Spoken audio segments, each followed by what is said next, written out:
Talking now to Humberto Fontova, Babalu blog. You can find him on a lot of sources. He's written some good books. And we're sort of wrapping up the NFL season a little later in Philadelphia than everywhere else.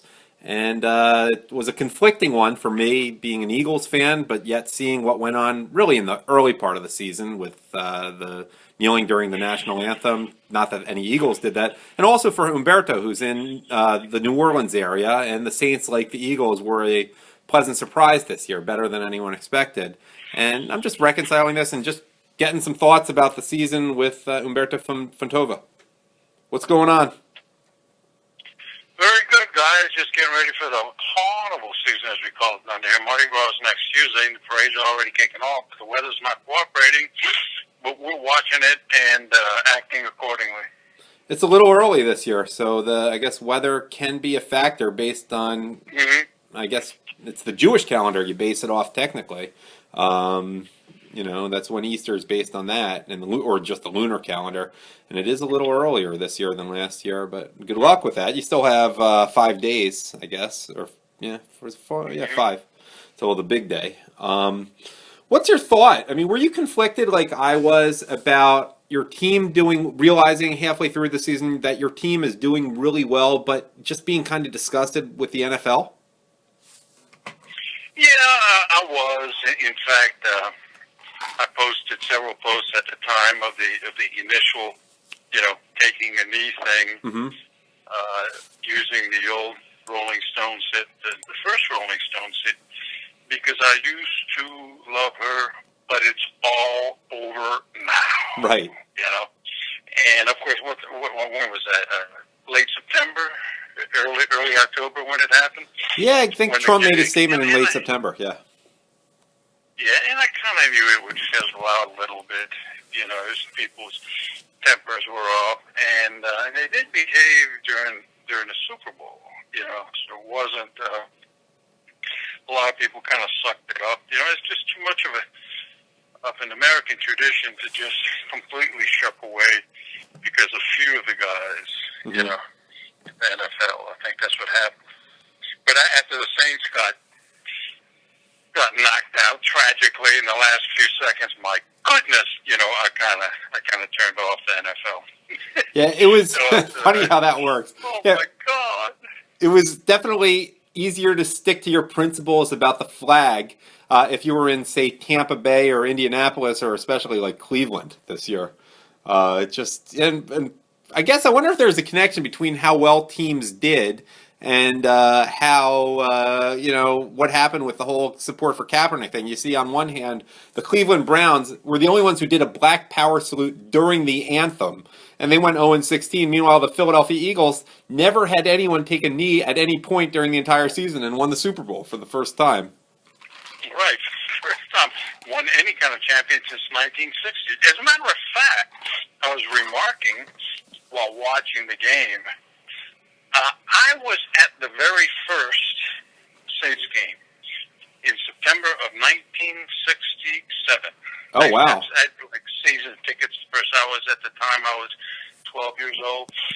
I had season tickets like the first 10 years of the Saints franchise. And the very first team that the Saints beat was the Philadelphia Eagles. How many games did that take? Yeah, that was in 1967. That would have been probably in November of 1967. They won 3 games that year.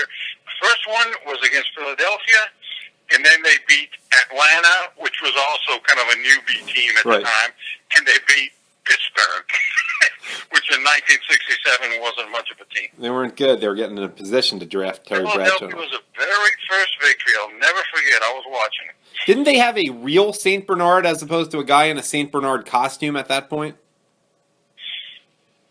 No, not quite yet. Those kind of things hadn't really kicked in. It was, in fact, that was before the Dome. That was in Tulane Stadium at the time. Those were open air games. Superdome didn't open until 1975, and of course I was there for that opening game. That was against Baltimore, so I was there too. And it only took 20 more years until the Saints actually made the playoffs. Yeah, it was just, the way they lost, we couldn't believe it, because every game, the 3 games prior to that were all crucial, and they had all ended, down in the last few seconds, cardiac arrest and this and that and the other. And here it comes again. We thought we had it locked up. Boom, and that was it. Well, Humberto, do you think the NFL is at a crossroads now? I mean, do you think there are a lot of fans that they've lost that are never coming back? I mean, I know they tried to blame it on white fans in particular, white male fans abandoning them. And it's an interesting thing. Obviously, Philadelphia, New Orleans, the boycott didn't have as much effect as other places, but... No, I can tell you here that the rage, obviously, from early October, subsided. Mm-hmm. It subsided in direct proportion to the Saints' success. Right.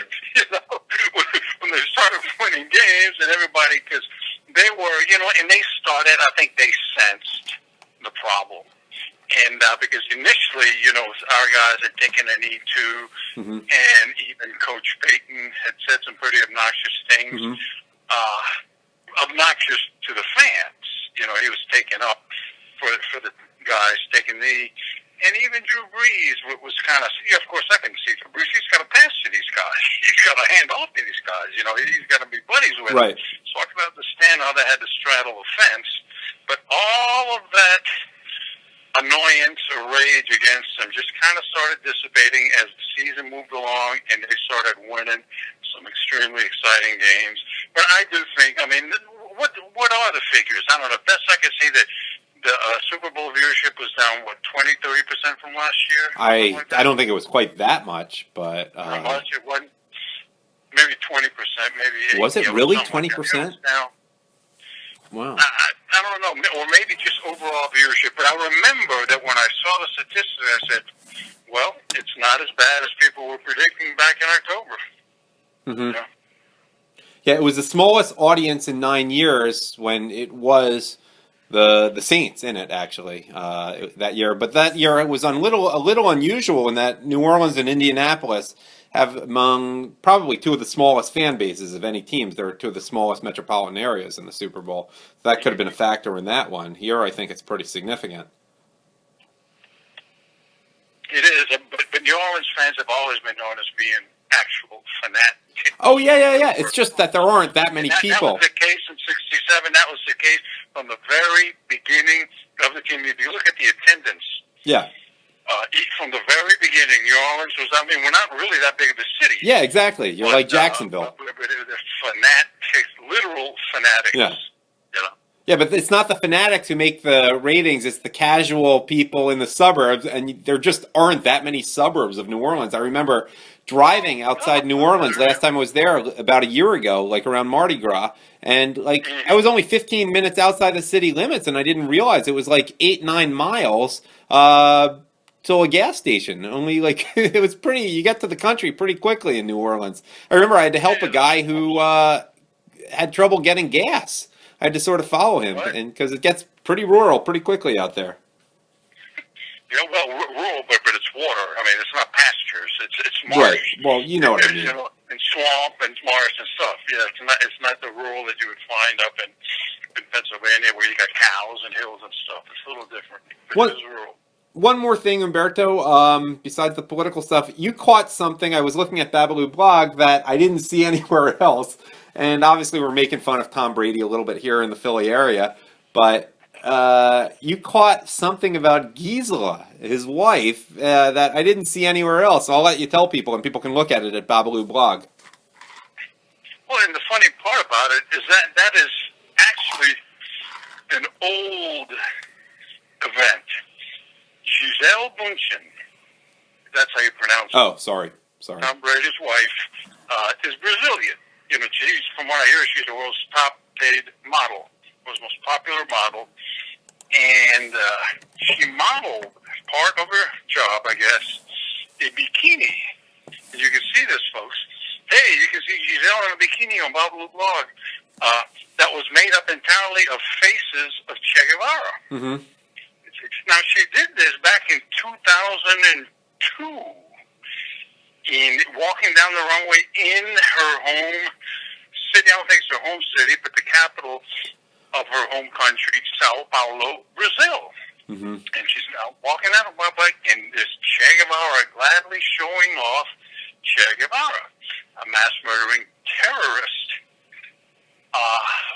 among whose most famous quips that I have brought to light is, "America is the great enemy of mankind, and if the missiles had remained in Cuba, we would have fired them against the heart of the United States, including New York City.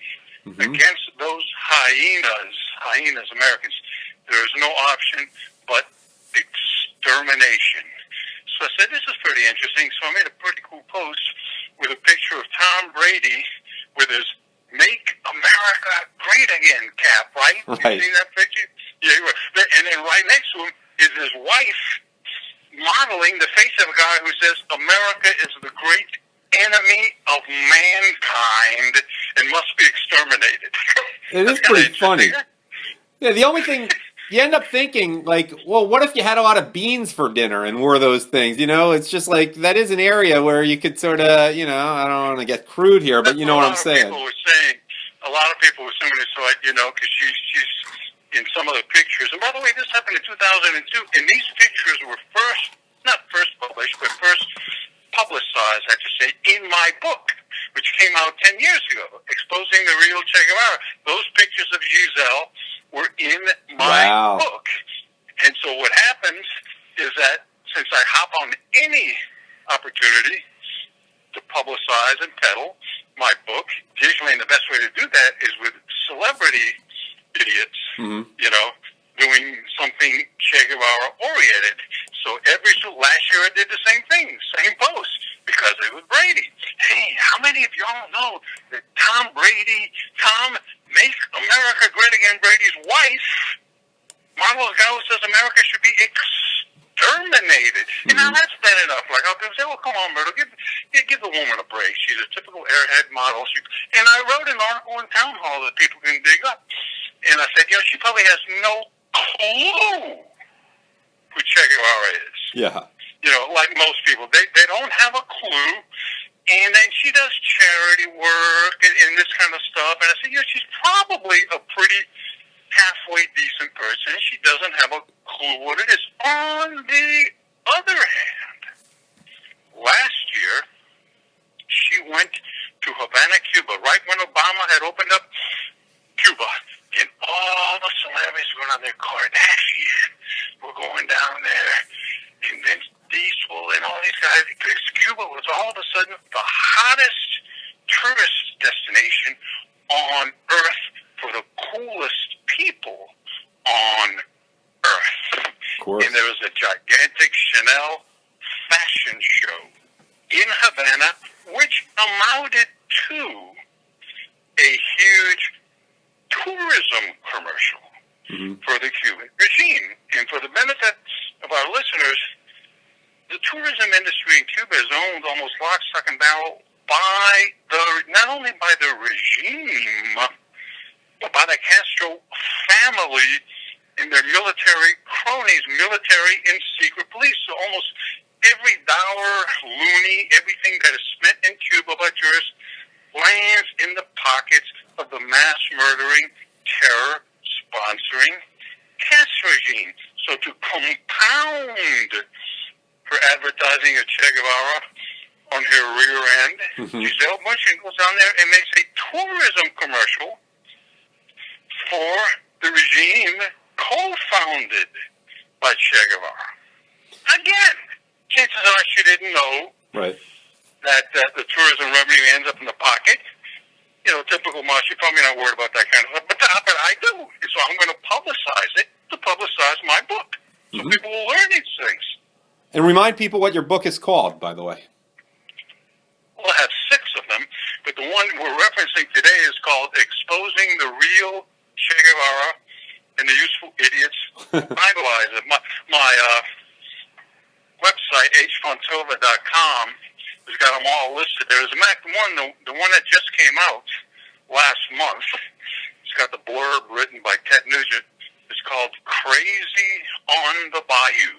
5 seasons of Louisiana hunting, fishing, and feasting.